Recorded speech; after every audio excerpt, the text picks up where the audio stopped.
Member of Parliament for Region 5, Mr. Faizal Jaffarally, speaks of his humble life in this Narima Ali report. 62-year-old Faizal Jaffarally is a proud Barbadian who was born in number 50 village on the Quarantine. This man, who describes himself as a humble individual, is one of the members of Parliament who was assigned to Mahaika Berbice.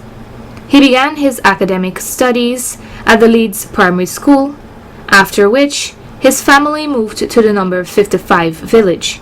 And then I went to number 56 Primary School. My father was a very poor person, humble person. We are 13 brothers and sisters, very large family. It was difficult then. I recall when I used to go to school, we were so poor sometimes I don't have lunch. But because I was bright in school and had a lot of friends, they will share their lunch with me because we will sit down and probably do our work together. So these are some of the experiences we have in life. From there, I went to Lime Park Secondary School. And after Lime Park Secondary School, because we were poor, I came and lived with a relative in New Amsterdam. I subsequently attended New Amsterdam Technical Institute, where I did a craft course in welding. But in those days it was difficult to obtain a job. You have to have a PNC card, I recall. That was the biggest qualification one has to have at that time. Given the fact that he encountered difficulties whilst seeking, he did not let this hurdle affect his passion to work. My uncle then had King Sailor Hairdressing Saloon, and I became part of that saloon. Subsequently, I got involved in the New Amsterdam Muslim Youth Organization, which was a very, very active organization. We were able to establish our own office in New Amsterdam, Pitt Street.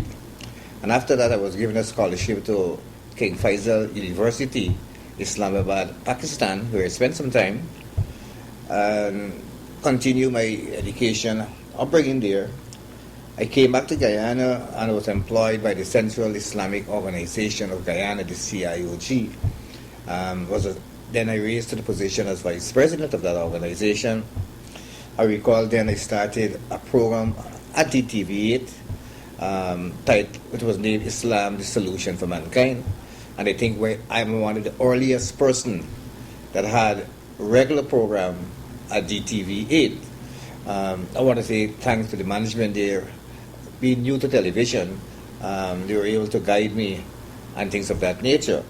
During his years that he spent working at the CIOG, he was also involved in a few political notions. I also served as the youth representative when we were rewriting the Constitution of Guyana.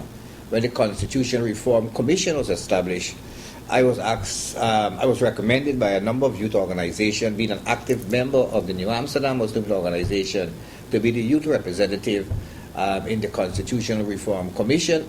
Coming out of that Constitution Reform Commission was the new 1980 Constitution that we presently have. During my days at the Central Islamic Organization, the former president, His Excellency Dr. Barra Chagde, was then a finance minister. And he used to come to Region 6 very, very often, and he saw my level of activism. And when he became the president, I was still employed by the CIOG, and he asked to join him at the office as the president as a community relation officer. So I worked for a number of years at the office of the president, and then we decided that we should have a community television station in Berbice, and then came the board of NCN Channel 15. History will show that I was the first person to involve in that project from its beginning, and eventually become the manager of NCN, where I served there for more than 13 years. He was the host of a popular and regular TV program at NCN called Let's Talk Berbice, where he involved community leaders of both regions 5 and 6. In the following years, Mr. Jaffarally moved his way up in the People's Progressive Party Civic to become an executive member. I entered Parliament in 2011 under Donald Ramatar's presidency. as the parliamentary representative for Region 6. And, I must say I was honored to serve then as a member of parliament for Region 6. And I started, it was a unique opportunity for me. I recall the first time I entered parliament and I had to speak during the budget debate. There's also this protocol in parliament that you don't heckle a first timer. Unfortunately for me, I was heckled tremendously by the opposition then, because we were in government, a minority government. I was really heckled. But I was focused and was able to deliver my speech. We were given 20 minutes to speak in parliament, and I had to talk about the development in Berbice and some of the issues and problems we face in Berbice. He is now appointed as a member of parliament once more. Well, after I became the representative, the political head for Region 5 for the PDP, after the election was completed, I was asked to be the member of parliament for Region 5 this time, not Region 6. And therefore, I see that responsibility as an honor, first of all, but I'm humble to be given the opportunity by the leadership of our party to serve the people of Region 5. As a matter of fact, even during the campaign or long before that, I've made a commitment to the people of Region 5. I told them at numerous meetings that whenever we win this election, and if I'm offered a job in Georgetown, I will not take it. I will remain in Region 5 because the issues that you are raising with me, I want to be here to help you solve those issues. Mr. Jaffarally mentioned a few of the influential persons in his life that made his decision to serve people an easy one. I must say that my work with the Central Islamic Organization in Guyana, I spent a lot of years with them. People like Faizal and Sheikh Moeen and others, the late Rashid Khan from New Amsterdam. It really impacted on my life. I must say that.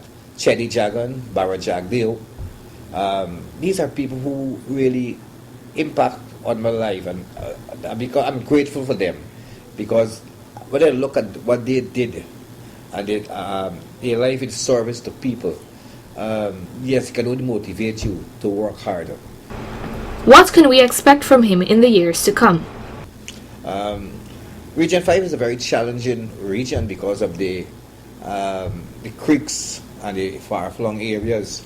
For example, if you want to get to Garden Table, which I went recently, it takes a lot of time. And especially because it's a rice-producing area, the roads are not up to standard. Especially when it's rain, it takes you hours to get there.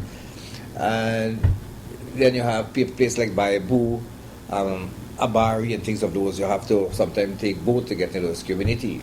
Residents can be assured I'm here to serve them. I'm here to represent them.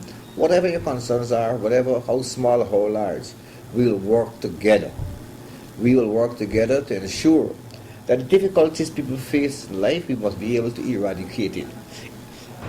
In closing, he left this advice for the youths. I would encourage all Guyanese, particularly young people and more so women. Because, our constitution is now that, for example, in parliament you have to get 1/3 women. So women is placed in a high esteem in our parliament. You have to get the law is there. Politics is a beautiful thing once you know how to act and perform your role. But you have to show commitment, dedication, and it takes a lot of time. To build one political career, it takes a lot of time out of you. You have to make tremendous sacrifice because politics is about people, people's involvement in your life, right? If you believe you can be a politician and be in your home and don't worry with people, sorry, there's no room for you. Young people should educate themselves, and get involved in politics at an early age. Narima Ali, Channel 8 News.